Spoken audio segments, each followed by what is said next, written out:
Hello gay boobs, and welcome back to the Cheeky Analysis, our first of the 2018 season.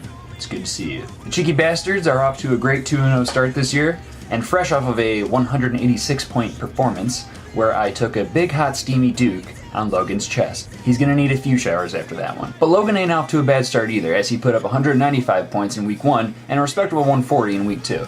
Unfortunately, he still lost because he's a bitch. Craig started off the season, as he usually does, as being incredibly cocky after a very questionable draft, where he passed on a lot of players that a lot of us probably would have taken over the players he took. Most notably, Dalvin Cook over Melvin Gordon in round 2. Now, some players I might believe they had a good feeling about Dalvin after doing some research, but I mean, we're talking about Craig here. We know there was no research. Melvin Gordon has put up close to 60 points through 2 weeks. Dalvin Cook has put up, well, not even half that. And his other questionable pick was Allen Robinson, our beloved AFR, over Adam Thielen. Adam Thielen finished as the number 8 PPR receiver last year. Had no reason to believe he'd be taking a downturn as Kirk Cousins went to Minnesota, and he's been doing well this year. Allen Robinson, on the other hand, though he's had one good season before, I would know, went to the Bears and is coming off of a ACL tear. After a decent performance in week 1 and a poor performance by Pat in week 1, Craig already jumped ahead and called Pat the bye week. Who did Craig play week 2? Pat. Who kicked Craig's ass? Pat. Now this week is not over yet, as we still have tonight's Monday night game, but Pat and Craig's matchup is definitely over. Craig is sitting at 76.25 right now. Ugh, God, can't even look, it's so bad. Now he still has Allen Robinson to play tonight, but even if he puts up 20 points, Craig's not even going to crack 100. Ugh. So, given the data that we have now, I would say Craig is the most suitable for our Gay Boobs bye week. Shua and JT both at an 0-1 start, though both putting up respectable points in week 1, and they are battling right now for the 1-1 record.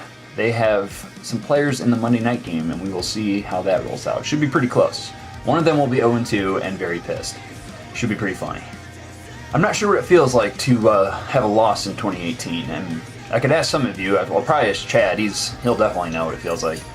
And while I'm going through the managers here, let me not forget to welcome our new manager, Phil.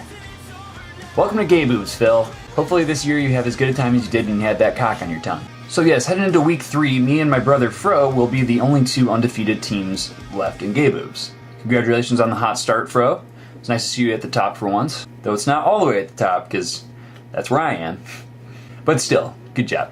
Logan has actually been pretty active in the trades already, only through 2 weeks in the season. Before the season started, Logan had a trade with Pat where he gave Pat Jarvis Landry and Royce Freeman, and Pat gave him Mike Evans and Sterling Shepard. That appears to have, surprise surprise, gone in Logan's favor, as Mike Evans has put up 50 points through 2 weeks, and Jarvis Landry hasn't even put up 30. Royce Freeman doesn't look like he's going to be anything special, which is what I'm sure Pat was hoping for, but still early, you never know. And then, of course, we had the trade that happened this past week. Logan and Fro had a nice trade, which boiled down to basically Jack Doyle for Julian Edelman.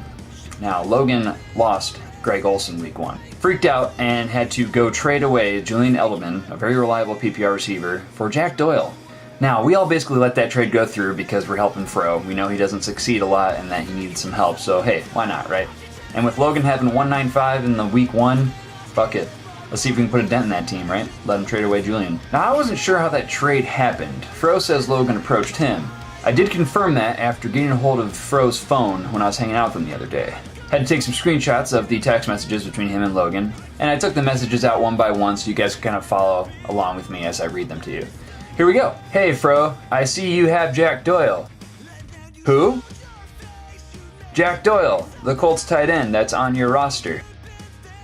Oh yeah? So? Well, I thought maybe I could give you Julian Edelman, a top 15 PPR receiver for him. See, I lost Greg Olsen and currently have Safarian Jenkins in my lineup, and since I can't help but overreact like a retard, well, I thought I'd come to you. Interesting. Hey, a little off topic, but did you know I have bad luck? I am always having such bad luck all the time. Even when things are actually going well for me, I have bad luck. Did you know I have bad luck? Yeah, Fro, we all know you are so unlucky, and any failure you've had in the past is definitely not due to your lack of skill. Listen, can we get this trade figured out? I have an all-male orgy in an hour I need to get to, and I'm anxious. Yummy yummy, need that cummy in my tummy. Haha, that's gross, yo. Okay, I'll do that trade. Seeing as if I didn't, I'd be certifiably mentally handicapped. Kinda like you, haha. Ha. You know what? Let me throw in Quincy Enunwa too. A guy I just picked up off waivers, so you won't feel as stupid later on. Sound good, bitch? Oh boy, yippee! Tyler doesn't stand a chance. Ha, whatever you say. Well, I gotta go make sure I didn't miss any opportunities to lick JT's balls. He's so cool. See ya. Well, there you have it. That's how that trade came about. Now, Logan gave away Julian Edelman. I looked at myself. Julian Edelman has never finished further than number 17 in PPR. In 2013, he was number 14. In 2014, he was number 17. 2015, he was number 38, but he was injured and only played 9 games that season. 2016, he was number 15. And of course, last season, he was out with an injury. Well, I hope Jack Doyle really hits his ceiling consistently, Logan, for that to feel worth it. The first week he had him, not so much. 2 catches for 20 yards. Good trade. Now, speaking of trades, we talked about in the chat that we'd like to see the trade history of Gay Boobs and some statistical data on it. So I took the time, and I gathered that, and here are the results. Now, I only did the 2013 season and forward, because before that, we lose a good chunk of the people that are in the league currently. If you guys want to know the 2010, 11, and 12 stats, then look them up your damn self. But here's the data since 2013 and on. Start with the list of managers and the amount of trades they've made in a descending order, and the person with the most trades is Logan. And Fro is right behind him with 9, and yes, I was quite surprised that turned out to be Logan and Fro right at the top there. They are pretty hard to trade with in my experience. Now here's the grid. You can see who's traded with who and how many times since 2013. The most popular trading partners, Logan and Fro. Well, that all about wrap up this first cheeky analysis. Fro, I'm excited to see if either of us can be 3-0 after next week. The rest of you cuties down there in the standings with at least 1 loss, well, try your best. I know you can't be undefeated this year, and your hopes are out the window for that, but just have fun, you know? I don't want your season to be ruined just because you have at least 1 loss. But just have fun. God, you're all so cute. Until next time, Cheeky Bastard out.